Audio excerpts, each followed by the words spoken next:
The gaslight flickered against the mahogany walls of the Metropolitan Gentlemen's Club as cigar smoke curled around the assembled railroad barons of New York City.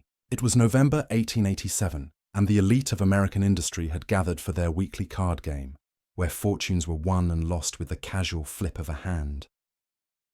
Theodore Ashworth sat at the head of the green felt table, his steel-grey eyes scanning his opponents with the same calculating precision that had built his railroad empire from nothing. At 35, he commanded the largest freight network west of the Mississippi, his trains carrying grain, cattle, and dreams across the expanding American frontier.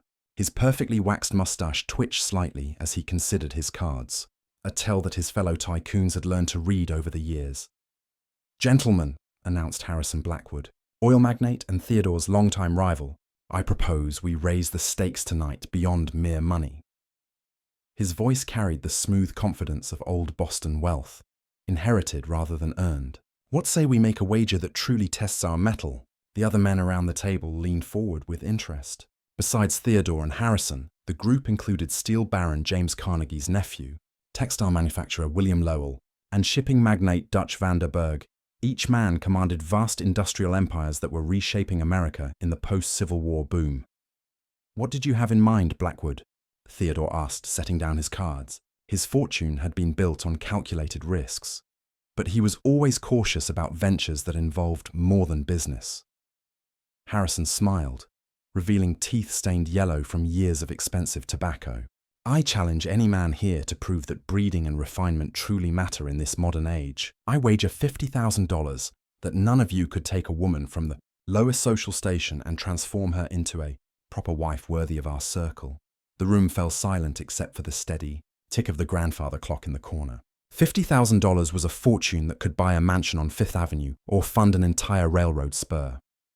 Furthermore, Harrison continued, clearly relishing the attention, to make it truly interesting, the woman must be, shall we say, physically undesirable by society's current standards. Someone no gentleman would normally consider. Theodore's jaw tightened. The suggestion struck him as both crude and beneath their station. Yet the businessman in him was intrigued by the challenge. He had built his empire by seeing potential where others saw only obstacles. "You speak as if we're discussing livestock, Blackwood," Theodore said coolly. "A woman is not a business venture to be manipulated for sport."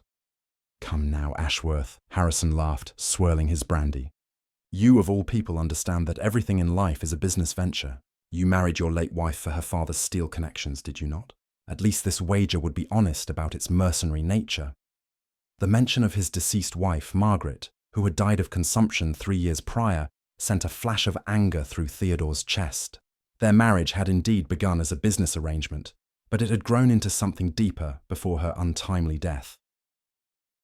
William Lowell, a thin man with nervous habits, cleared his throat. "What exactly would constitute winning this wager?" "Simple," Harrison replied. "The marriage must last 1 full year, and the woman must be accepted by New York society. She must attend the Metropolitan Opera's Christmas Gala and be received by at least 5 prominent families without scandal or embarrassment." Dutch van der Berg, whose Dutch accent still coloured his English despite 30 years in America, stroked his grey beard thoughtfully. "And if the challenger fails, then he pays each of us $10,000 and publicly admits that breeding and social class cannot be overcome by mere wealth and effort." Theodore found himself considering the proposition despite his better judgment. His business success had always come from seeing opportunity where others saw impossibility. He had turned worthless prairie land into profitable rail routes, transformed small frontier towns into thriving commercial centres. "I accept your wager. Blackwood," Theodore announced, surprising even himself with the words. The other men exchanged glances, clearly not expecting anyone to take such a foolish bet. Harrison's smile widened with predatory satisfaction. "Excellent, but I get to choose the woman," Harrison declared. "To ensure fairness, of course." Theodore's eyes narrowed. He sensed a trap, but his pride would not allow him to back down now. "Very well, but I have conditions. The woman must be willing, and I will not deceive her about the nature of our arrangement. She will be treated with respect throughout."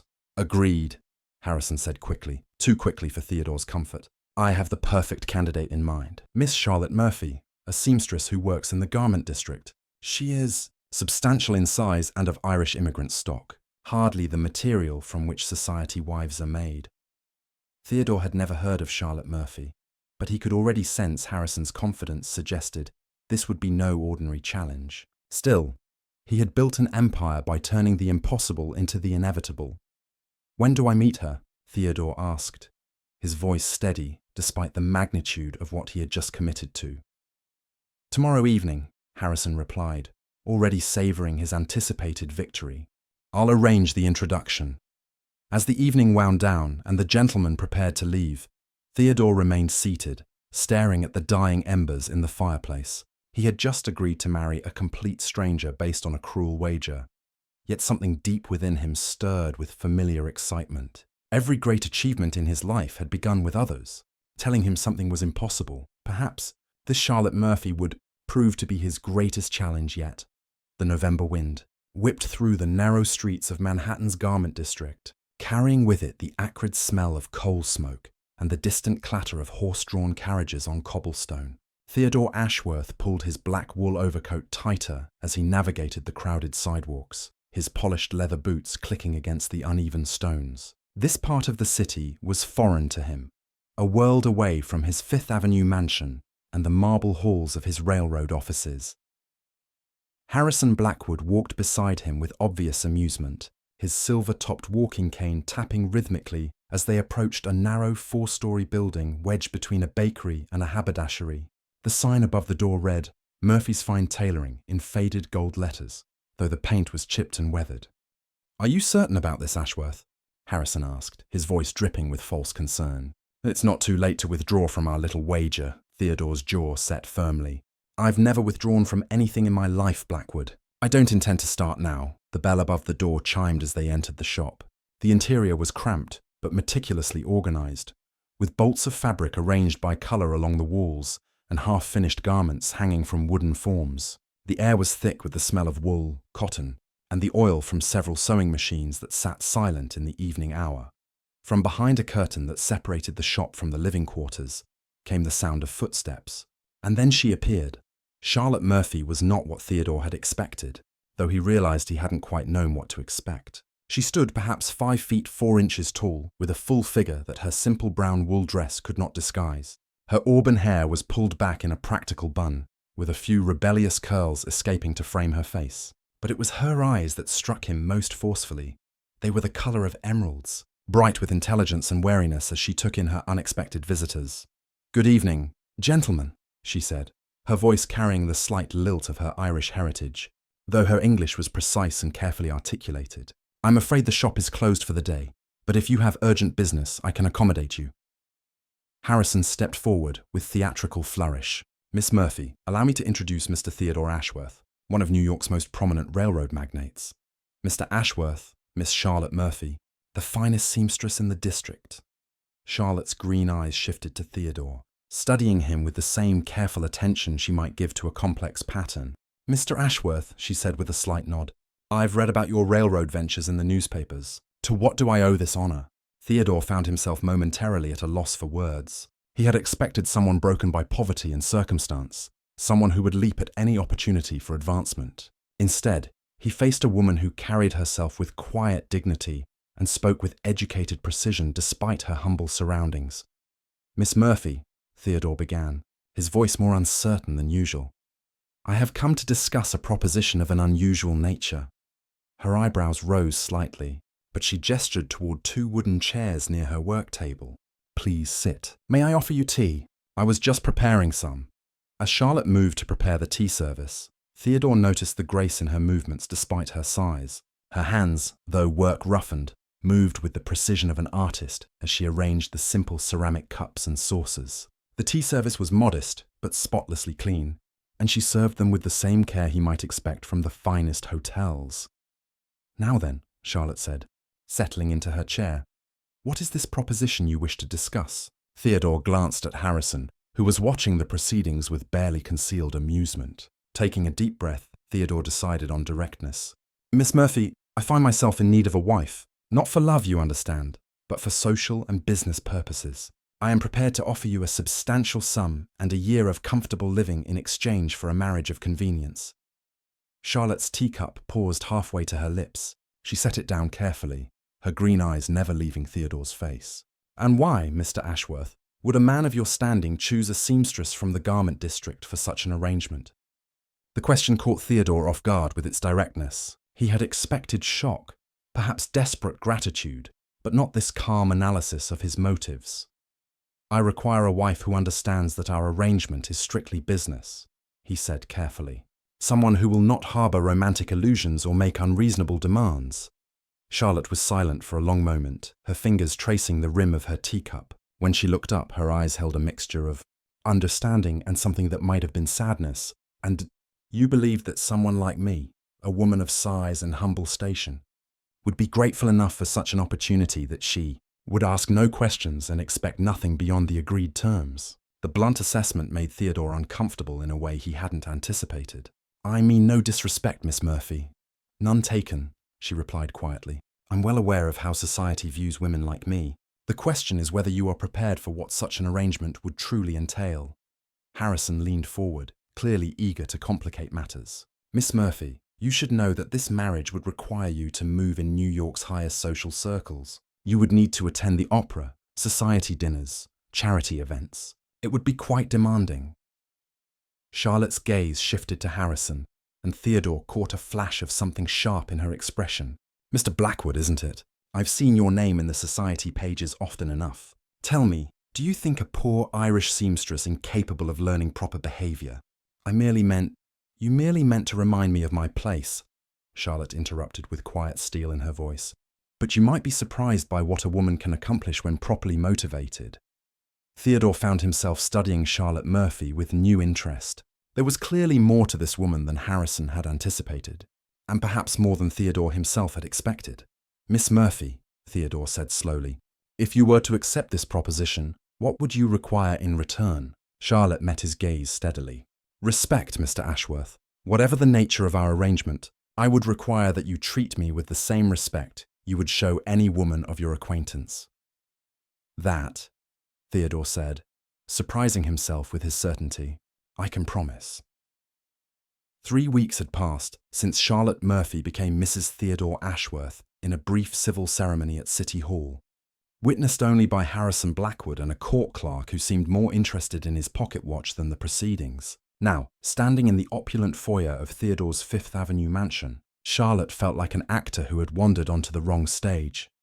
The house was a monument to industrial wealth, with soaring ceilings decorated in gold leaf and marble floors that reflected the light from crystal chandeliers. Persian rugs worth more than most people earned in a lifetime covered portions of the gleaming floors, and oil paintings of stern-faced ancestors gazed down from gilt frames.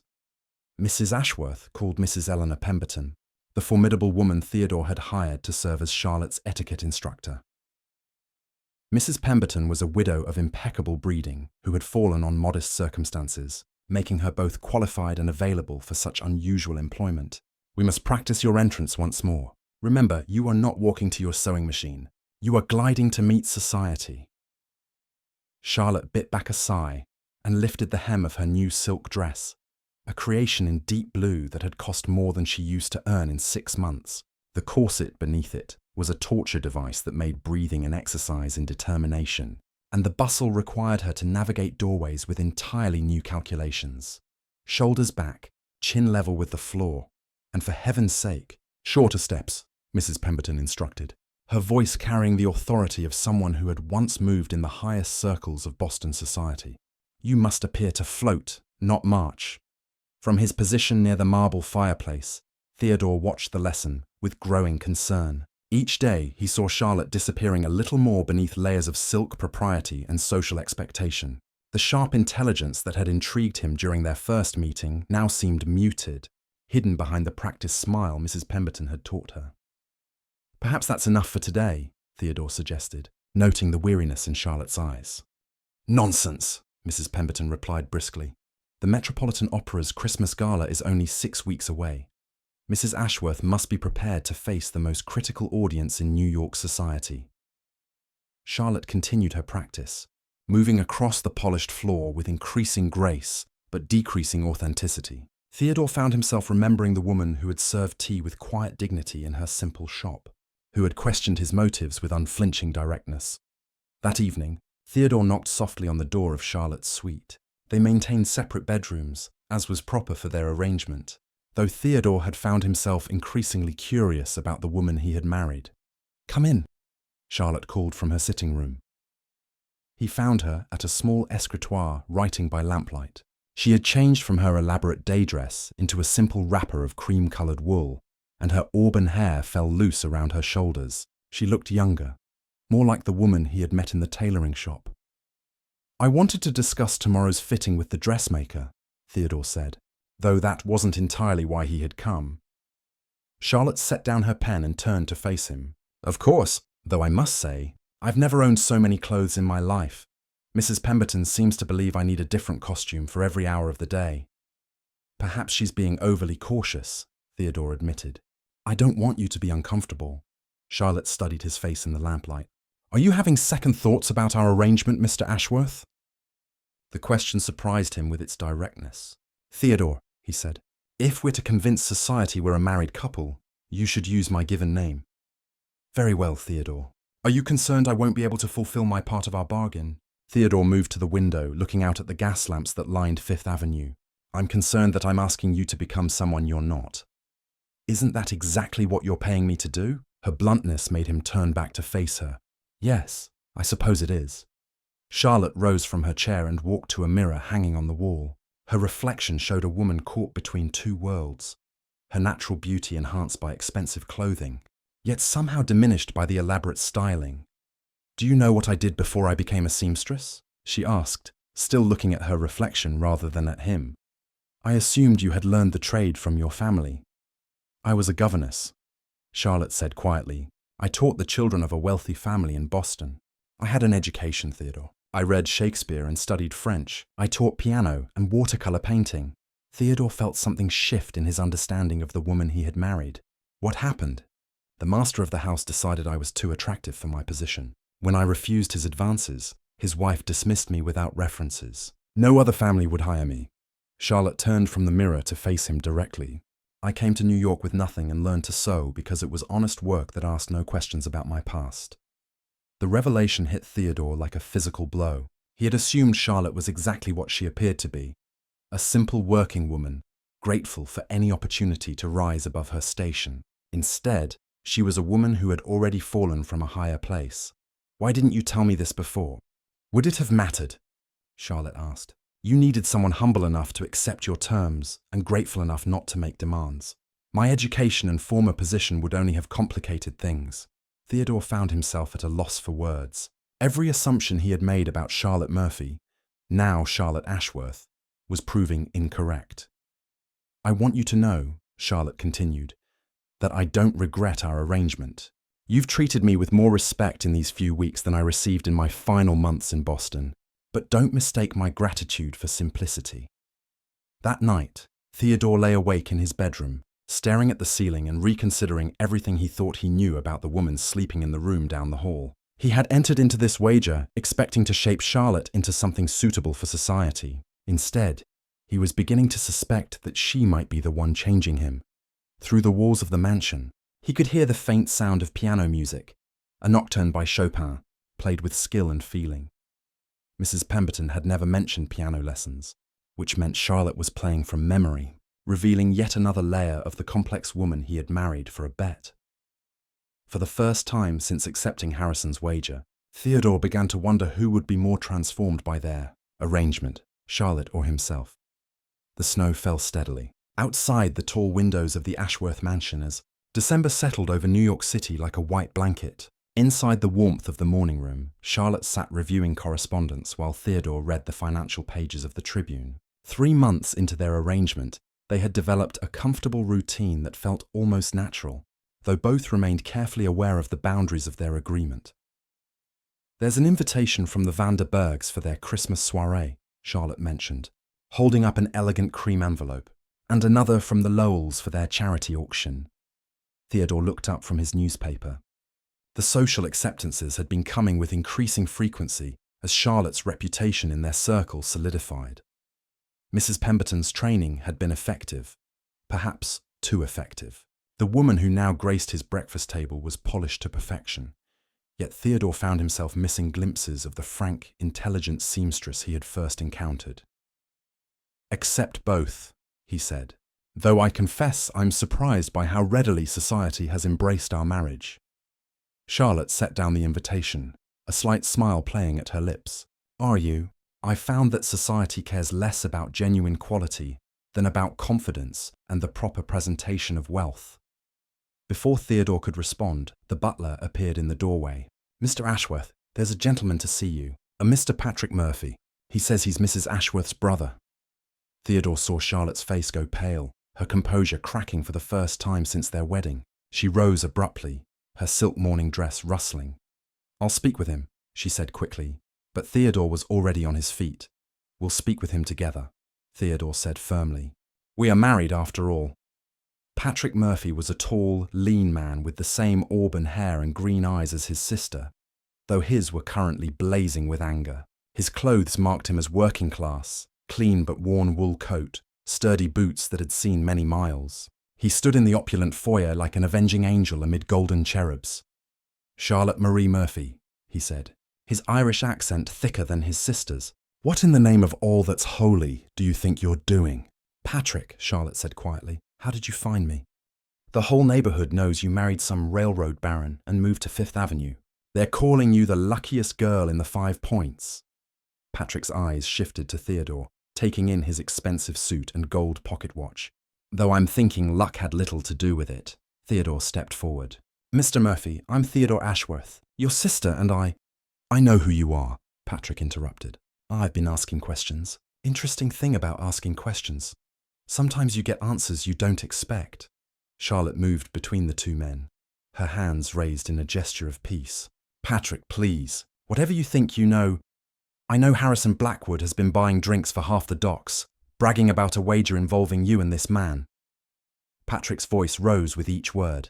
I know $50,000 is riding on whether you can fool society into accepting you as a proper wife. The silence that followed was deafening. Theodore felt the blood drain from his face as he watched Charlotte's carefully constructed composure crumble. Her green eyes filled with pain and betrayal as she turned to face him. Is it true? She asked quietly. Theodore opened his mouth to speak, but found no words that could soften the truth. Patrick Murphy had somehow learned what Theodore had hoped would never reach Charlotte's ears. Charlotte, I can explain. Is it true? She repeated, her voice barely above a whisper. Yes, Theodore said finally, but it's not what you think. Charlotte laughed, a sound devoid of humor. Not what I think. You married me for a bet, Theodore. What else could I possibly think? Patrick stepped closer to his sister, his protective instincts clearly aroused. Charlotte, pack your things. You're coming home with me.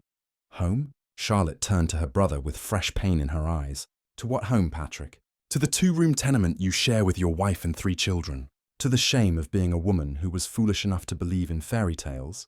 Better honest poverty than this charade, Patrick replied fiercely. Theodore watched the exchange with growing desperation. Somehow, in the months since their marriage, Charlotte had become more than just a means to win a wager. The thought of losing her filled him with an emotion he wasn't prepared to examine too closely. Charlotte, please listen to me, Theodore said. Yes, our marriage began as part of a wager, but what it has become. Charlotte's voice was ice. A successful business transaction, a profitable investment in your social standing. No, Theodore said with sudden intensity. It has become the most meaningful relationship of my adult life. The admission surprised even Theodore. He hadn't intended to reveal so much, but watching Charlotte prepare to walk out of his life forever had stripped away his usual caution. Charlotte stared at him, searching his face for deception. You're lying. I've never lied to you, Charlotte. Not once. I may have omitted the full truth about how our arrangement began, but every word I've spoken to you has been honest. Patrick scoffed. Pretty words from a man who married my sister to win a bet. Theodore's temper finally flared. Your sister is the most remarkable woman I've ever known. She has more intelligence, dignity, and strength than any of the society ladies I was expected to marry. If I won a wager by recognizing her worth, then I consider myself the victor in more ways than one. Charlotte was quiet for a long moment, her eyes moving between her husband and her brother. When she finally spoke, her voice was steady but tired. Patrick, I appreciate your concern, but this is my decision to make. Charlotte, My decision, she repeated firmly. Theodore, I need time to think. About all of this. Theodore nodded, though the thought of waiting for her judgment filled him with anxiety he hadn't felt since his early days building the railroad. Of course, he said. Take all the time you need. As Charlotte left the room, her silk skirts whispered against the marble floor like secrets being carried away.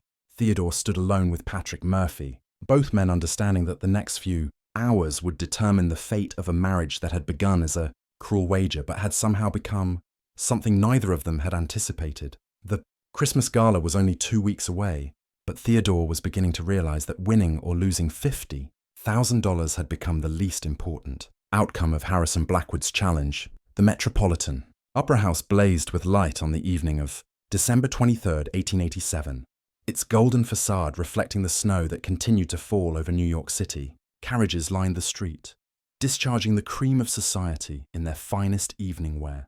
The annual Christmas Gala was the most important social event of the season, where fortunes were displayed, alliances were formed, and reputations were made or destroyed. Theodore stood in the foyer of his mansion, adjusting his white bow tie for the third time. 2 weeks had passed since Patrick Murphy's revelation, 2 weeks during which Charlotte had maintained polite but distant conversation. She had not withdrawn from their agreement, but neither had she forgiven him. Tonight would determine not only the outcome of Harrison's wager, but the future of their marriage. Charlotte descended the grand staircase like a vision from a dream. Her gown was a masterpiece of emerald silk that complemented her eyes, cut to flatter her figure rather than disguise it. Her auburn hair was arranged in an elegant chignon, adorned with pearl pins that caught the light, but it was her bearing that truly transformed her. She moved with the confidence of a woman who had found her place in the world. You look beautiful, Theodore said quietly as she reached the bottom of the stairs. Thank you, Charlotte replied, her voice cordial but guarded. Shall we proceed? I believe we have a performance to give. The ride to the opera house passed in tense silence. Theodore wanted to speak, to somehow bridge the chasm that had opened between them, but Charlotte's posture suggested that tonight was not the time for such conversations. The opera house was magnificent, filled with New York's elite in their finest attire. Box seats draped in red velvet held families whose names graced banks, railroad companies, and steel mills. The air hummed with conversation, laughter, and the rustle of silk and taffeta. Harrison Blackwood approached them almost immediately, his smile predatory. Theodore! Mrs. Ashworth, how lovely you look this evening, my dear. Charlotte inclined her head gracefully. Mr. Blackwood, how kind of you to say so. I trust you're enjoying your first Christmas gala. Harrison's question carried subtle mockery, a reminder of Charlotte's humble origins. Immensely, Charlotte replied smoothly, though I must say, the entertainment is quite different from what I expected. Theodore tensed, wondering if Charlotte intended to expose the wager publicly, but her next words surprised him. I find it fascinating to observe how people behave when they believe they're among their own kind, she continued with a slight smile. One learns so much about human nature. Harrison's smile faltered slightly, uncertain whether he was being complimented or insulted. Before he could respond, they were approached by Mrs. William Vanderbilt, the undisputed queen of New York society. Mrs. Ashworth, the grande dame said warmly. I was just telling Mrs. Astor how refreshing it is to have someone new join our little circle. Someone with such authentic charm. You're very kind, Mrs. Vanderbilt, Charlotte replied. I find New York society endlessly educational. Throughout the evening, Theodore watched in amazement as Charlotte navigated the social minefield with skill that surpassed even Mrs. Pemberton's expectations. She spoke knowledgeably about art with the museum patrons, discussed literature with the literary society ladies, and even engaged the railroad investors in conversation about Western expansion that impressed them with her understanding of the industry. But it was during the musical performance that Theodore realized the full extent of Charlotte's transformation. As the soprano's voice soared through the opera house, he noticed tears glistening in Charlotte's eyes. She was genuinely moved by the music, not performing for society's benefit, but experiencing something beautiful. During the intermission, Dutch Vanderberg approached with his wife on his arm. Ashworth, your wife is a treasure, he declared in his accented English. She's been telling us about her work with the Irish immigrants in the garment district. Such compassion is rare in our circle. Theodore looked at Charlotte in surprise. She had never mentioned continuing any work with immigrants, yet here was evidence of activities he knew nothing about. Charlotte has always been dedicated to helping others, Theodore said carefully. Indeed, Mrs. Vanderberg added. She's organizing a charity to provide education for seamstresses. Such a worthy cause and so practical. I've already pledged our support. As the couple moved away, Theodore turned to Charlotte with questions in his eyes. She met his gaze steadily. You never mentioned this charity work, he said quietly.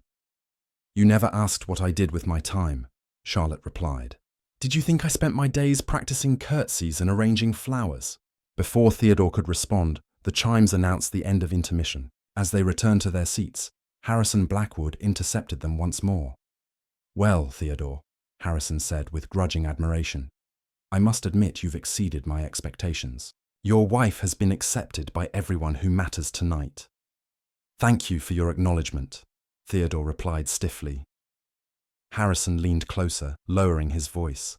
But the evening isn't over yet. One misstep, one crack in the facade, and the wager could still be mine. Charlotte, who had overheard, stepped forward. Mr. Blackwood, may I ask you something? Certainly, my dear. When you devised this wager, what did you hope to prove? That breeding matters more than character? That a woman's worth is determined by her ancestry rather than her actions? Harrison's face flushed. I merely sought to demonstrate certain truths about society. The truth, Charlotte said with quiet intensity, is that you underestimated both my husband and myself. Theodore saw potential where you saw only obstacles, and I found strength I didn't know I possessed. She paused, looking around the glittering opera house filled with New York's elite. But most importantly, we discovered that the most valuable things in life cannot be won or lost on a wager. They must be earned through respect, understanding, and genuine affection. With that, Charlotte took Theodore's arm and led him back to their seats, leaving Harrison standing alone in the corridor with the realization that he had not merely lost a bet, but had been instrumental in creating something far more valuable than he had ever imagined. As the final act of the opera began, Theodore felt Charlotte's gloved hand slip into his. For the first time in weeks, she squeezed his fingers gently, and he understood that while their marriage had begun as a business arrangement, it had become something neither of them had expected. A partnership based on mutual respect and growing love. The wager was won, but more importantly, they had both discovered that the greatest victories in life come not from defeating others, but from finding the courage to become the best versions of themselves.